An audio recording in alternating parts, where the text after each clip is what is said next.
Good afternoon. It is 4 p.m. in Barbados. That makes it 3 p.m. in Jamaica and 2 p.m. in Belize. My name is Cleveland Sam, and welcome to this edition of Let's Talk Access, a social media program produced and presented by the UWI Open Campus. Today, we are discussing prior learning assessment, popularly known as PLA, prior learning assessment. And I have three special guests today, and they're going to be talking to you about this very important initiative called Prior Learning Assessment. My guests today are Dr. Monica Messino, and she's a program manager, Prior Learning Assessment Unit here at the UWI Open Campus. And we have with Monica two beneficiaries of the PLA program, Miss Avanisha Bartholomew and Mrs. Whitney Jones. Ladies, good afternoon and welcome to Let's Talk Access. Good afternoon, Mr. Sam. Good to see you, Monica. Good afternoon, Mr. Sam.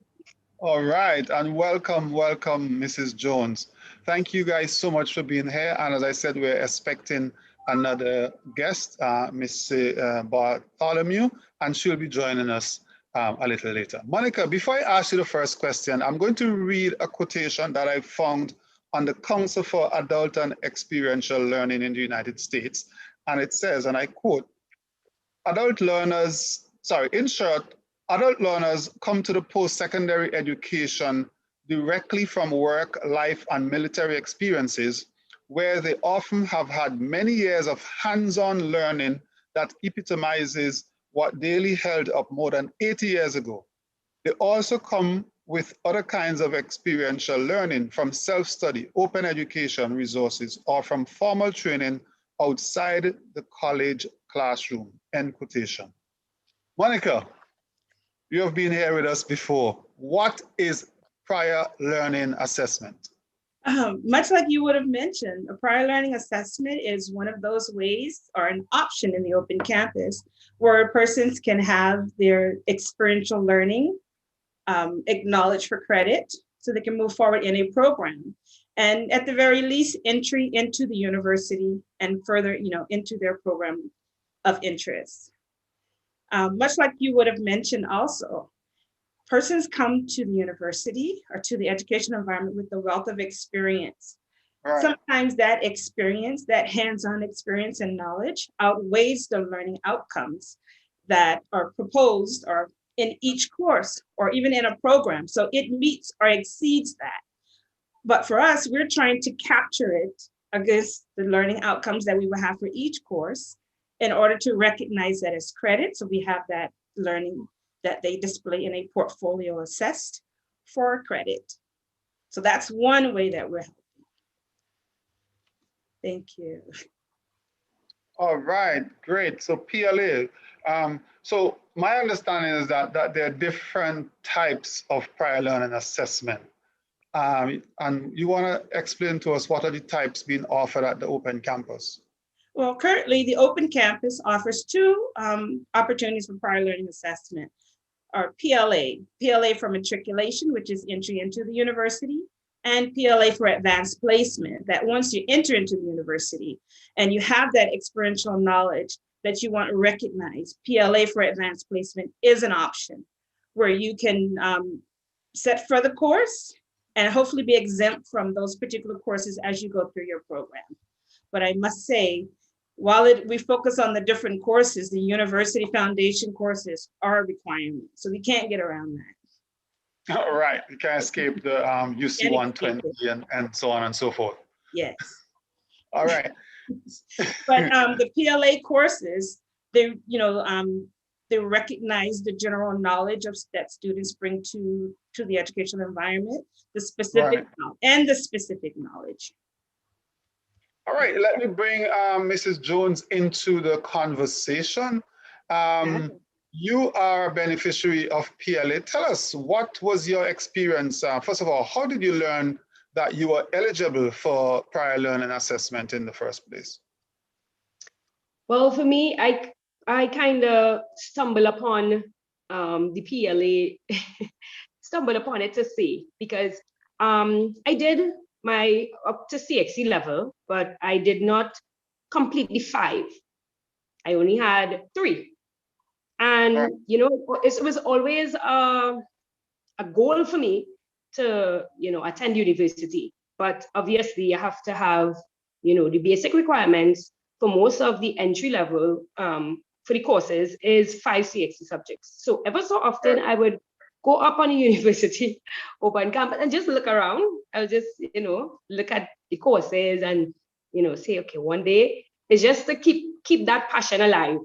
So I used to go up and, you know, look around, and then I went into one of the courses that I was interested in, and I saw the PLA. The PLA was an option for me, and it you know, it struck me. So I said, well, okay, let me try to find out more about. Right. So I think we lost Mrs. Jones for a short moment there. But Monica, you would have interacted with her because this is what you do at the Open Campus.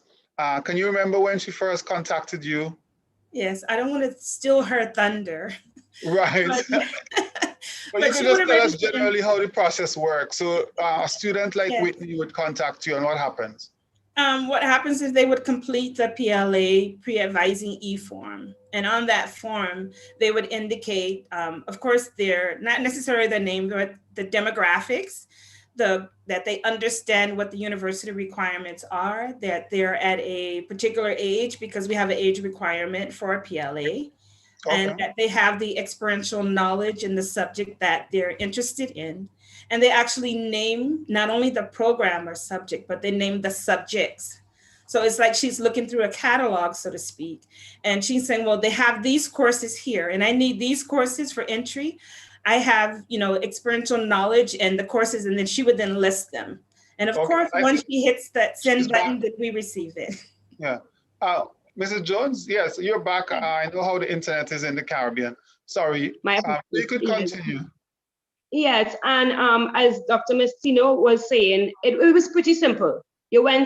I went on, you know, and I went through the catalog. I saw what was offered and what I didn't have, and I was able to pick from those subjects at CXC level so that I would be able to get the subjects, a pass in those subjects, and then get credit basically for what I already knew.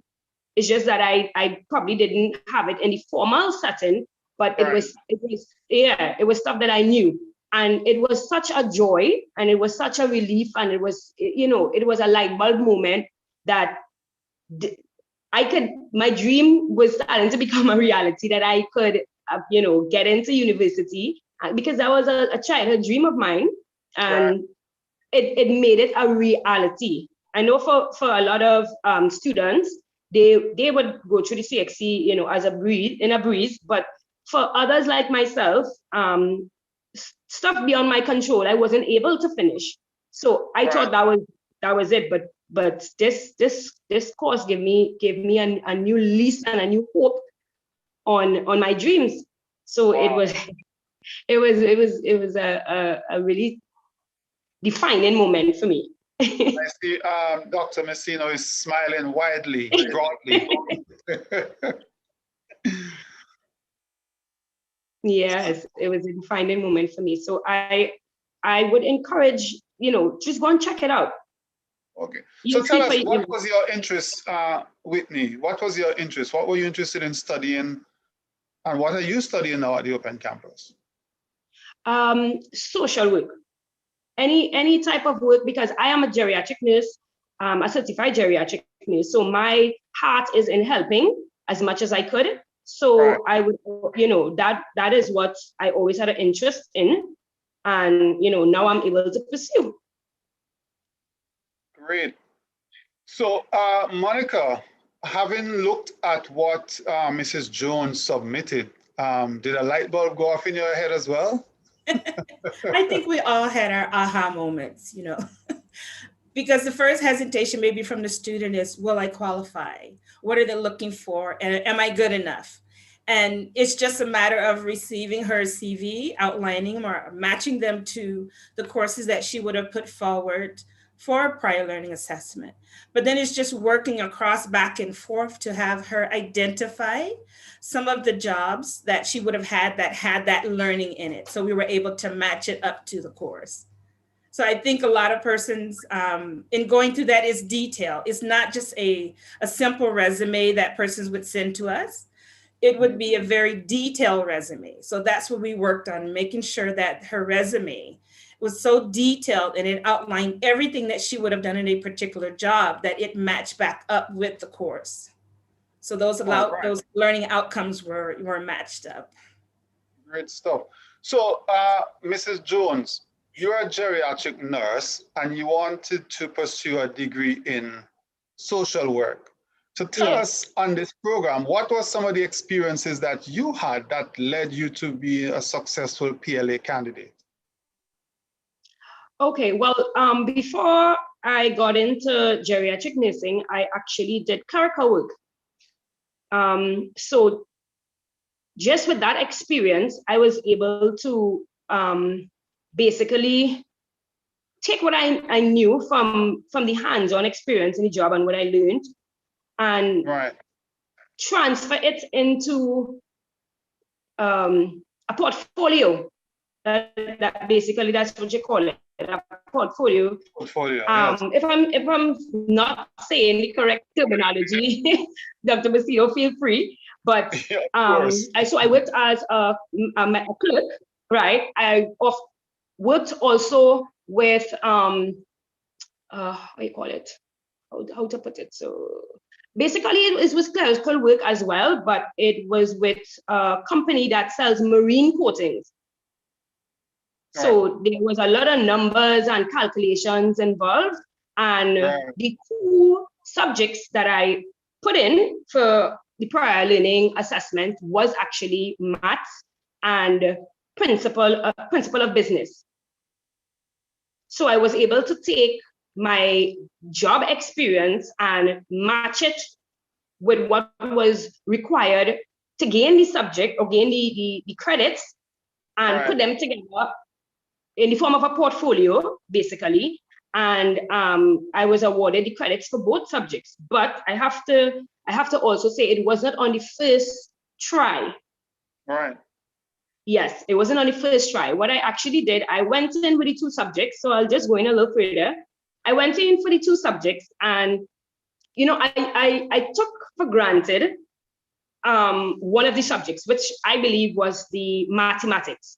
So I put all my focus and my energy into the portfolio for the principle of business. And I put all the energy and I made sure I got all my letters and everything that was required. And I had a beautiful portfolio and I sent it to it. I kind of neglected the mathematics.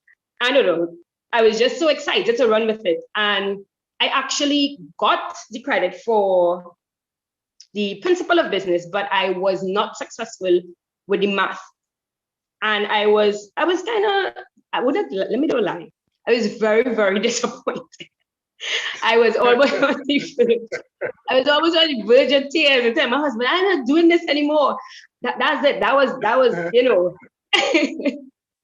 And then I emailed, well, actually, Dr. Messino emailed me and we had a little discussion back and forth, and she encouraged me and I said, you know what? I'm not going to give up. I'm not going to give up. So I got my principle of business, and I say I'm going to focus all my energy and all my attention now into the portfolio for the math. So I did that, and I went hard, and I stayed up, and I did what I had to do, and I completed the portfolio for the math, and I successfully got that as well. So to anybody out there, you know. Great, great. Go ahead, Monica. I see you itching to go. I think hers is a story of perseverance and not giving up. There was something that she wanted to do. She indicated that from the very beginning, and she held true to that. It's just a little encouragement, because it's one thing saying, oh, it's just a portfolio. I'll do this and that, and that would be it. And so the portfolio, it does have requirements. And a part of that is you're not just stating what you would have done on your resume in previous jobs. You actually submitting the artifacts, you're writing your learning statements, you're writing your story. And that's why I say persons would have those aha moments. But she kept with it. And like she says, you know I didn't put enough attention into the math one. I know I didn't. I was focused on business. So it's like, well, you can come back again. So when she came back again, she was focused on the math. And that is what she did. And again, a success story. So I'm very proud of her. And I see we have Miss Bartholomew with us now. Good afternoon, Miss Bartholomew. Welcome. You could unmute your mic and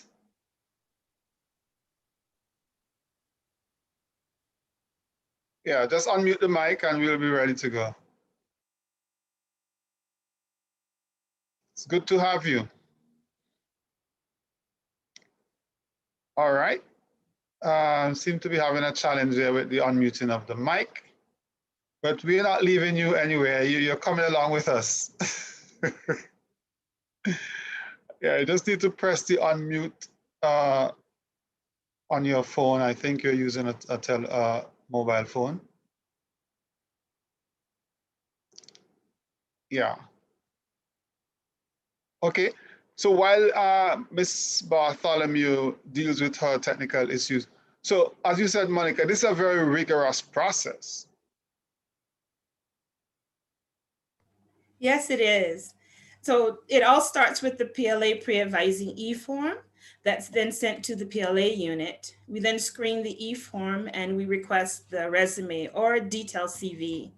And again, much like I would have said, we're looking through the jobs. We're looking at the jobs or the work that would have been done previously, the courses that they would have attended, such as professional development, any MOOC courses, any prior training, anything that's non-formal. We're looking at all of that. So just in talking with a few persons, like, oh, I attended this workshop or this training and I earned this certification. And then I would ask, so where is it in your resume? You haven't indicated it. Right. So, you know, a lot of persons would have that knowledge that they would have gone out on their own. Again, MOOC classes, courses, online workshops, different trainings that's, you know, sponsored by the employer. All of that is a part of that refrigerator that needs to be included in there. The whole refrigerator.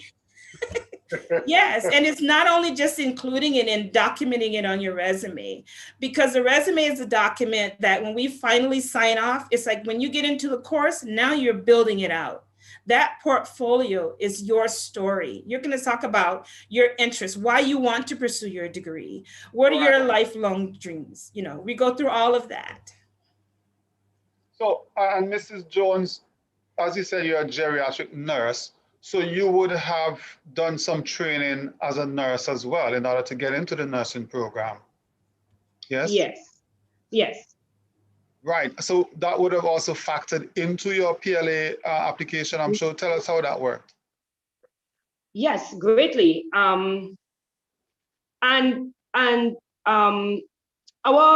training, well, my training as a geriatric nurse really helped me in the math, with the mathematics in particular, because you know you have to use a lot of calculations and measurements and stuff like that. You know, you would need to know a lot of math, which I did not tie together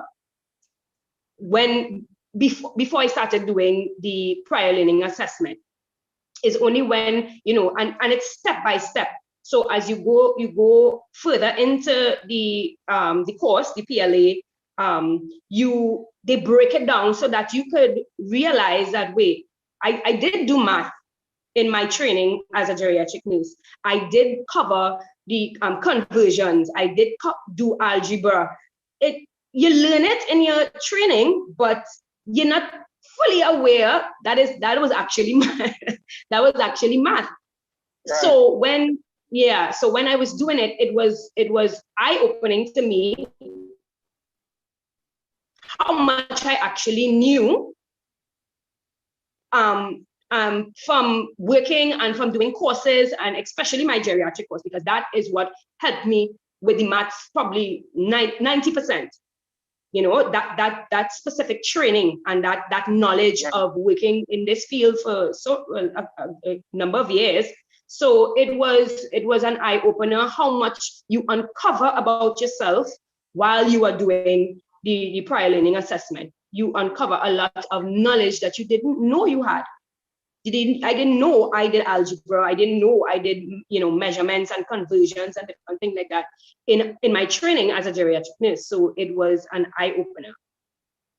Okay, great. Really, as Dr. Masino said, is really a story of perseverance for you. And I mean, for those who are listening and viewing, I'm really hoping that they're encouraged to really have a look at what they have done and apply for PLA credits. Yes, Monica?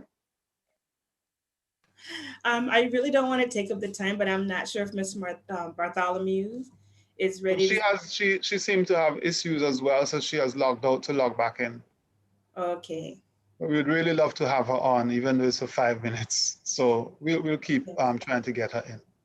Okay. Well, I just want to say that after all of the different interactions with the students that we serve, it's very rarely that you get to meet them in person, so to speak. So I'm just grateful for this opportunity because Whitney and I have been working together for a while, a long time now. Right. Going back and forth in email. And this is the first time that we actually seen each other live. Yes. All right. It's been email or if it's been a meeting, it's just been voice. So, but it's really good to see her. Okay. So that's what we do at Let's Talk Access. We bring people together.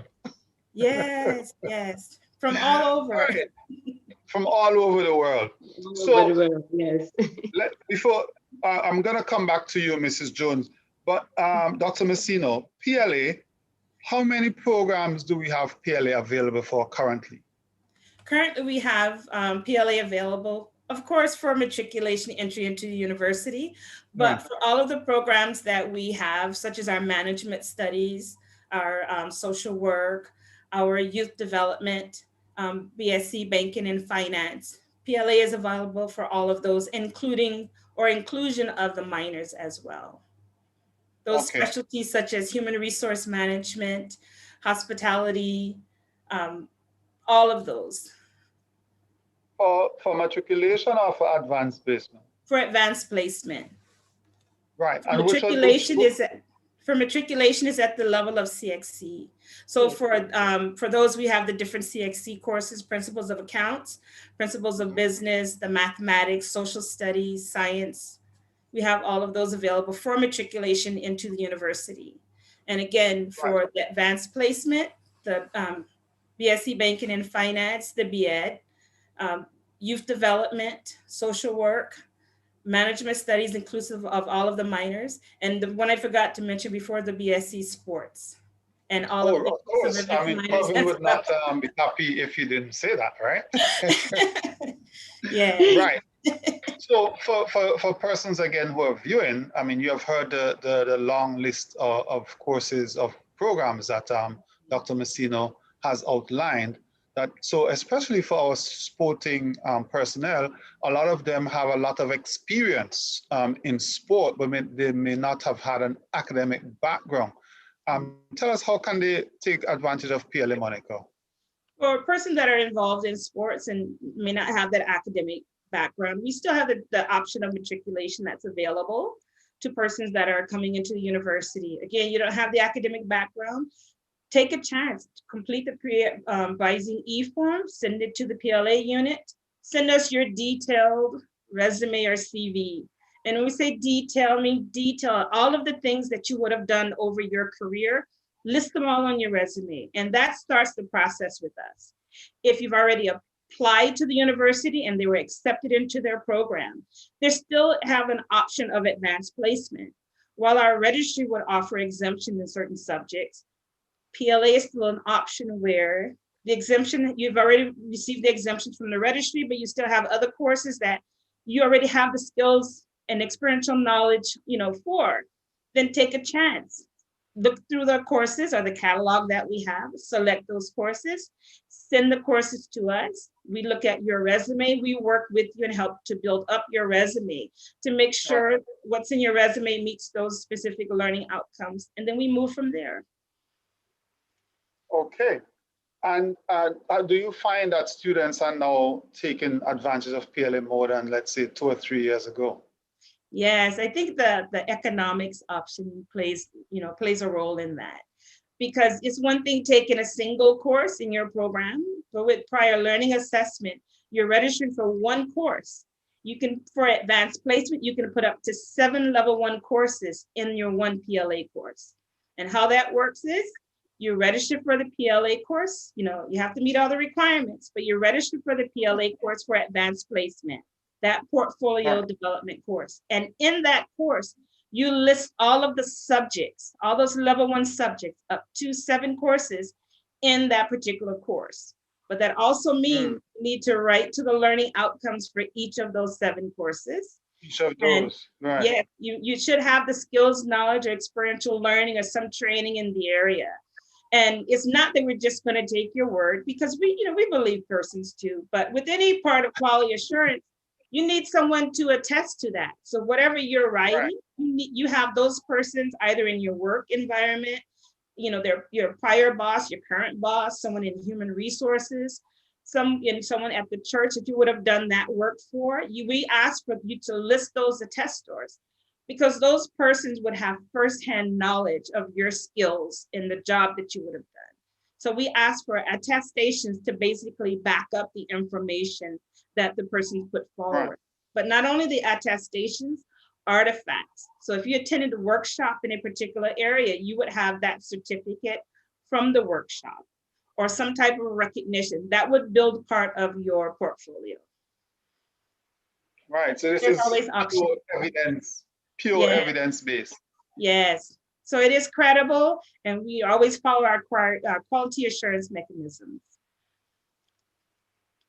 All right, I'm gonna come back to you, both of you ladies, in a minute, but at this point, we want to do a little bit of promotion for Professor Roberts, who has a series of books that she is promoting currently, former deputy principal here at the UWI Open Campus.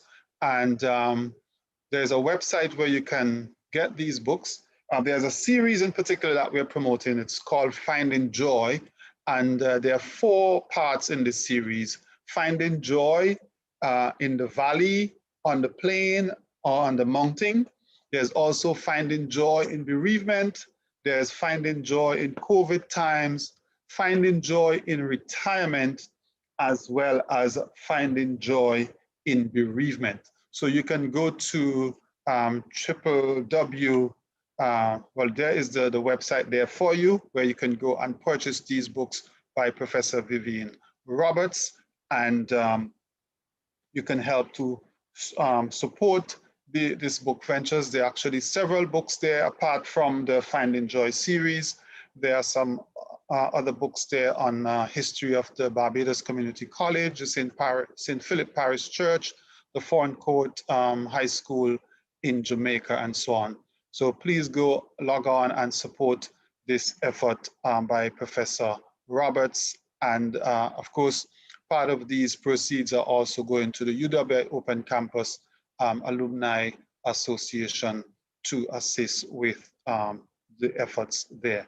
So thank you very much for visiting the website and purchasing the books online. Thank you very much, David.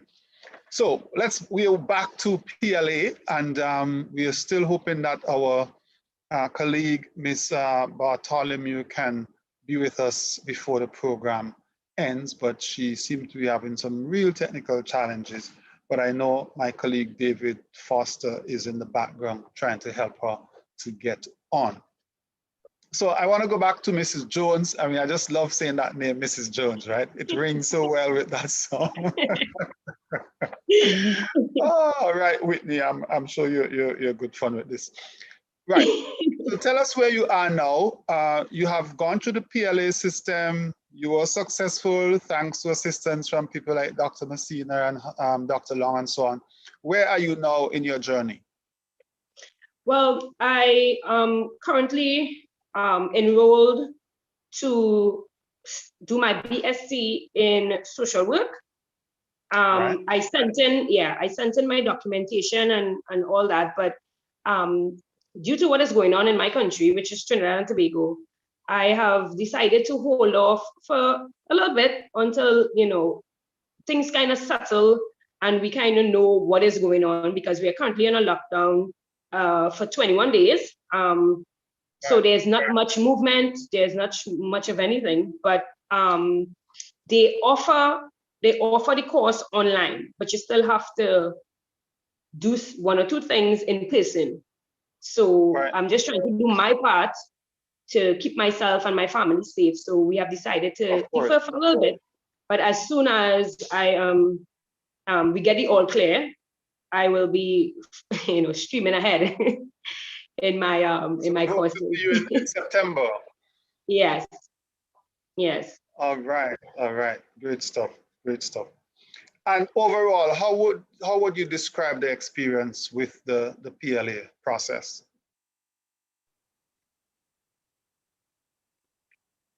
Well, the experience for me was a great one. Hello? Yes. Yeah, go ahead. The experience for me was... Sorry. Okay, no problem. The experience for me was a great one. And having Dr. Messino and Mystere, yes, Mystere as guidance and encouragement throughout the whole process, I can say that it was a really good experience for me, and I will encourage anyone to go out and look up more on the prior learning assessment. Mine was for matriculation, so I did it at CXC level, and I was awarded my subject. So it is possible, it is doable. You just have to put in the hard work, for everything that you want that is good, because it's a great opportunity.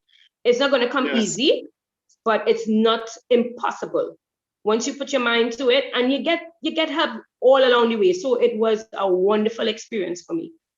I give it 100 out of 100. All right, Dr. Messino, and your unit, you can take a bow there from Mrs. Jones. Again, just to for those for those who are just joining, we are talking about prior learning assessment, and this is just one of the pathways that you can enter the University of the West Indies Open Campus. Dr. Messino, again, share with us, what are some of the critical bits of information? Give us some examples, information that students need to put in that portfolio as they make it up to make sure that they submit it to you and be successful. Well, Cleveland, the portfolio really isn't submitted to me until the end process. Everything starts with the PLA pre-advising e-form and with the review or the screening of the resume, where we assist the student in further building out their resume to incorporating, again, all of those jobs that some they may have forgotten about, the different trainings or certifications they would have earned, but it's been 5 years and they forgot about it.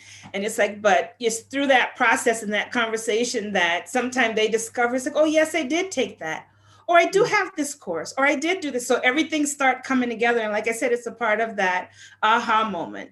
They start recalling all of these different things. It starts, we list it on the resume, but then when they get into the course, that's when the real work starts. They learn more about prior learning assessment. They learn what can or could be assessed. And in that, building on the resume, now they're looking at the different courses they would have put forward for prior learning assessment.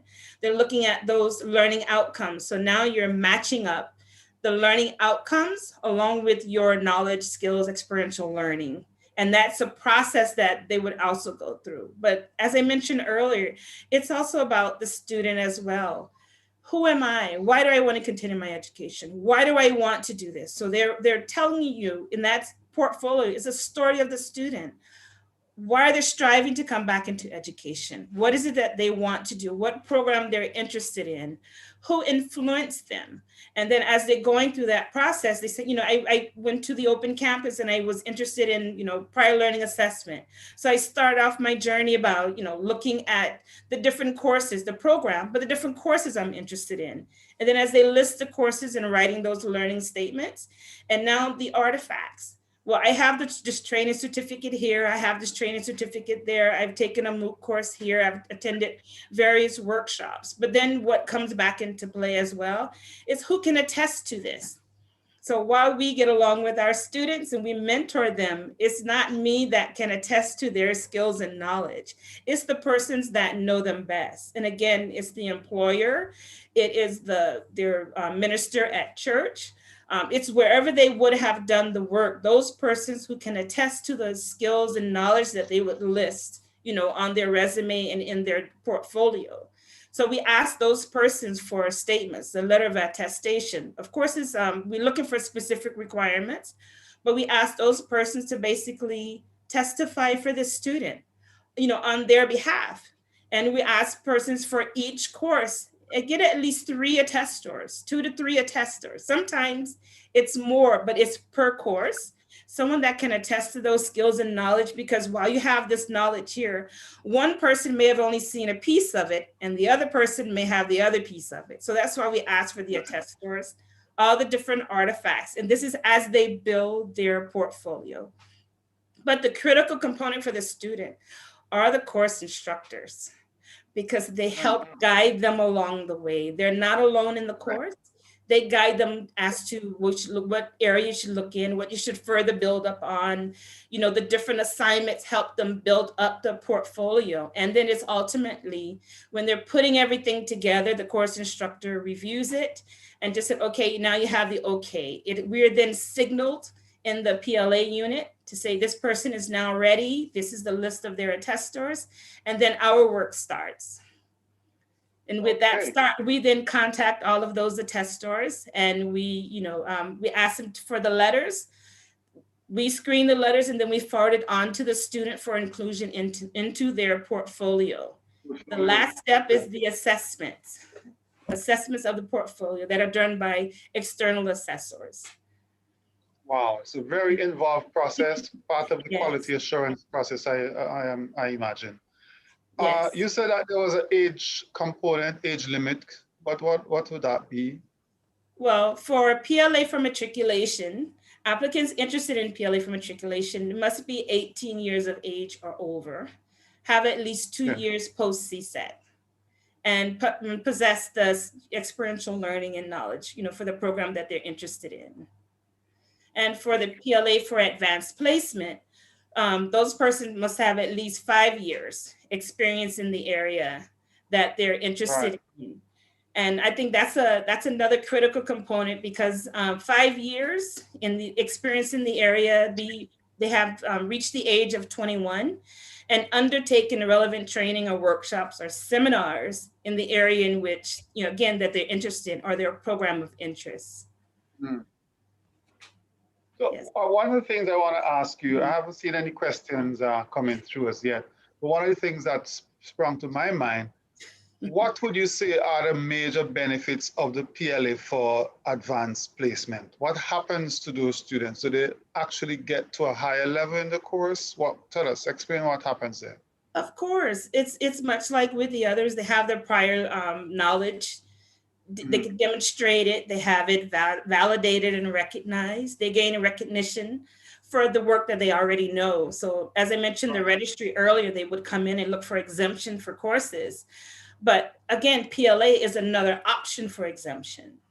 So you get your exemptions from registry. You may have courses left over that that you have that experiential learning and that knowledge, and put those forward for prior learning assessment. Again, they gain access to higher education, to build a self-esteem, and to continue to work and study to reach their goals. Each academic credit, they earn academic credit for what they already know. This puts them further into the program, and the program becomes shorter.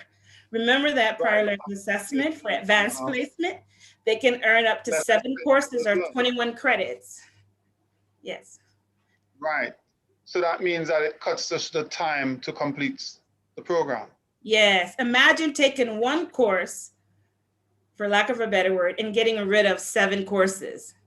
So if we're looking at 10 level 1 courses, and again, 3 of those are foundation courses, which we can't get around. They're required. We can't get around those. Right. But you have 7 courses that are at level 1. Imagine putting those 7 level 1 courses forward for prior learning assessment and being successful in that. That means that you're taking now your 3 foundation courses that are left over, and you're starting your year 2. You've Right. already wiped out a year, you know? Awesome. So that's Yeah. a really huge bonus for Yeah. applying for the PLA credits Yes. for advanced placement. Yes. Awesome stuff. But again, it's a lot of hard work. I can imagine, based on what I've heard from you and Mrs. Jones, it's a lot of hard work. And the process as well is very tedious, but it's rewarding. Yes. It is, yeah. All right. Are there any more courses or programs coming on board for PLA? Right now, we're doing an investigation into that. Our last program that would have come into the fold, I'll say, was the sports. And because we have a lot of persons that are interested in, in the sports program, but we're always looking at our other programs to see where the enrollment is, who's interested, and then making that option available, for persons to take advantage of. All right. Mrs. Jones, I'm going to ask you to give us some parting words in terms of, what does the future look like for you now in terms of your studies as a result of gaining the PLA credits? Well, my future is bright. I am confident, or way more confident than before I actually did the prior learning assessment for matriculation. So I have, that door is open. So I am optimistic. I am happy. I feel, charged up and ready to go. And it's been a lovely process. It's been a lovely journey. I learned so much more about myself and the way I learn just by doing this course. And I would recommend it. I would recommend it. It challenges you and it's rewarding. So you get a treat for your hard work. I love that. You get a treat for your hard work. All right. Thank you so much. Thank you so much. Dr. Messina, your final words on PLA? If anyone that's interested in entering the university or advancing their education, no matter what level you are, give PLA a try. We're there to help. Give PLA a try. And we have a witness here who attests to your assistance and perseverance with her and guidance and so on. Yes. Thank you so much, Dr. Monica Messina and Mrs. Whitney Jones, for being my guests this afternoon. Apologies that our guest, Ms. Bartholomew, did not make it due to internet challenges. And thank you, our social media audience, for watching another edition of Let's Talk Access, a production of the UWI Open Campus. Remember, you can check us out at www.open.uwi.edu. Like us on Facebook, and you can also follow us on Twitter and Instagram, and also on LinkedIn. Special thanks to the team, the technical team, David Foster, Patrick Johnson, Richard Bath, Marcia Reed, and Louis Boxell, who are managing your questions and comments on the social media platform. Until next time, I am Cleveland Sam. Goodbye.